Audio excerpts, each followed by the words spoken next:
Skygazers across North America are in for a treat in 2024 when a total solar eclipse will pass over Mexico, the United States and Canada. The highly anticipated celestial event doesn't occur until April 8, but eclipse fans are already booking hotels within the path of totality, and experts suggest making plans now so as not to miss out. The last total solar eclipse visible from the US occurred on August 21, 2017. Aubrey Gemignani/NASA. That's likely because a total solar eclipse won't be visible across the contiguous US again until August 2044. It's been nearly 6 years since the Great American Eclipse of 2017. Here's everything you need to know about the upcoming eclipse. What is a total solar eclipse? A total solar eclipse occurs when the Moon passes between Earth and the Sun, completely blocking the Sun's face. Those within the path of totality, or locations where the Moon's shadow will completely cover the Sun, will see a total solar eclipse. People outside the path of totality will still be able to see a partial solar eclipse, where the Moon only blocks part of the Sun's face. During a total solar eclipse, the sky will darken as it would at dawn or dusk, and there are several stages of the eclipse that skygazers anticipate. Since the Moon doesn't suddenly appear between Earth and the Sun, the event begins with a partial eclipse that causes the Sun to resemble a crescent.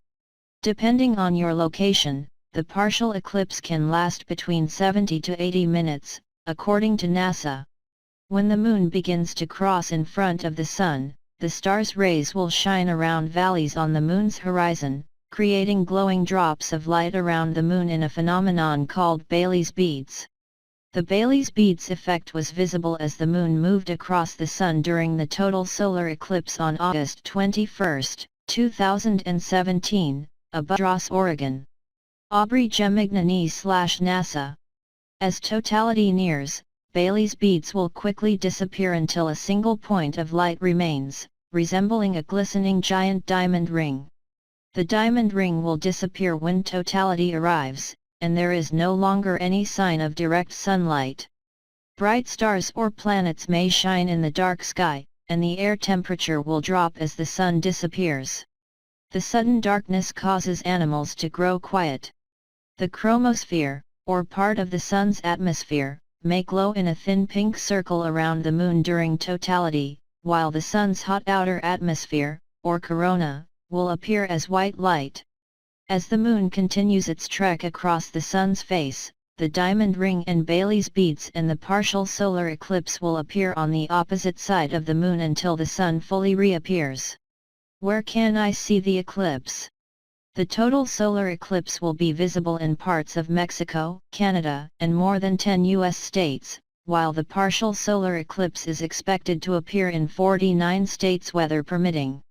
Inclement weather is always the greatest obstacle to eclipse viewing. The eclipse will first appear over the South Pacific Ocean and begin its journey across North America. Mexico's Pacific coast is the first point of totality on the path, expected at 11:07 a.m. Pacific Time. The pathway will continue across Texas, Oklahoma, Arkansas, Missouri, Illinois, Kentucky, Indiana, Ohio, Pennsylvania, New York, Vermont, New Hampshire, and Maine.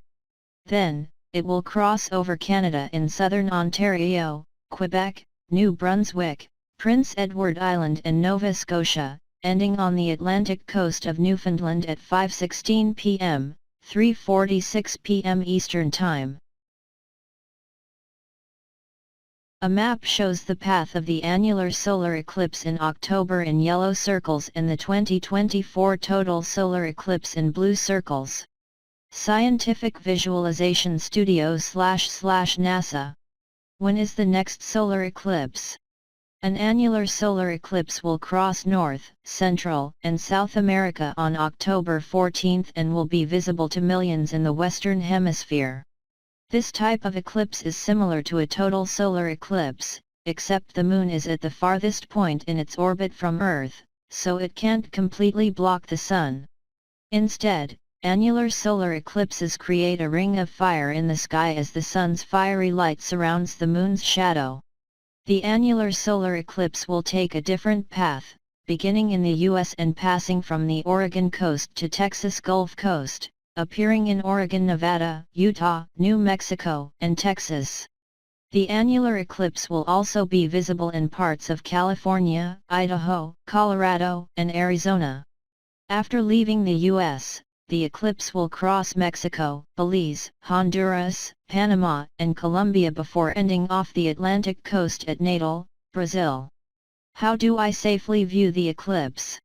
Eclipses have sparked awe, superstition, and fear in humanity for centuries. Total solar eclipses offer rare, direct glimpses of the sun's corona and other features typically hidden by our star's overwhelming brightness. It's never safe to look directly at the sun without using specialized protection except during totality when the sun's light is completely blocked. A composite image shows the progression of a partial solar eclipse over Ross Lake in northern Cascades National Park in Washington state in 2017. Bill Ingalls/NASA.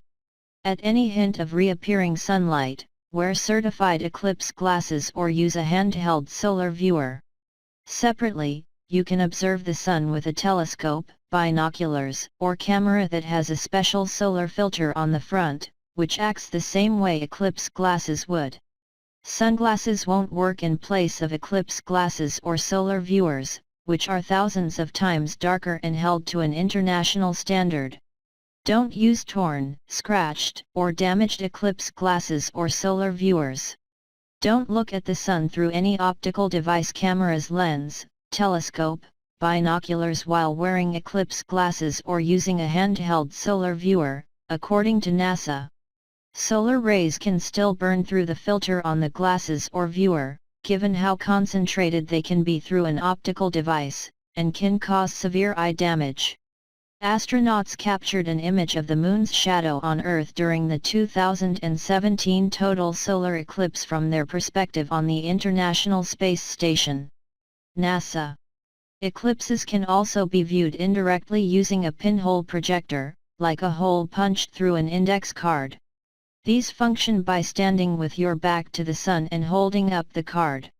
The pinhole projects an image of the sun on the ground or other surfaces. But never face the sun and look directly at it through the actual pinhole. If you're sitting outside for a while awaiting the eclipse, don't forget to apply sunscreen and wear a hat to protect your skin. What can we learn from eclipses? Eclipses afford scientists the opportunity to study the sun and how it interacts with Earth in unique ways, and NASA has selected several projects to fund during the 2024 total solar eclipse. Scientists have long used solar eclipses to make scientific discoveries, said Kelly Korek, program scientist at NASA, in a statement. They have helped us make the first detection of helium, have given us evidence for the theory of general relativity, and allowed us to better understand the sun's influence on Earth's upper atmosphere. A view of the 2017 total solar eclipse was captured from NASA Armstrong Flight Research Center's Gulfstream 3 aircraft 25,000 feet above the Oregon coast. Carla Thomas/NASA. One project will rely on NASA's high-altitude research planes to take images of the eclipse from 50,000 feet, 15,240 meters, above Earth's surface to capture previously unseen details in the sun's corona. The images could also help scientists search for asteroids that orbit near the sun. Amateur radio operators will try an experiment during both the annular and total solar eclipses to see how these phenomena change the way radio waves travel. Operators in different locations will record the strength of their signals and how far they travel. Scientists are interested in tracking this distance because the sun directly influences Earth's upper atmosphere, or ionosphere, which allows radio communications to travel farther.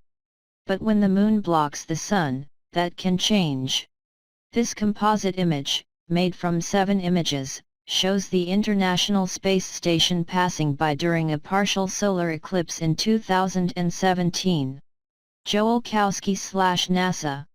Scientists and citizen scientists alike are planning to observe the Sun's most active regions as the Moon passes over them using the Goldstone Apple Valley Radio Telescope during both eclipses.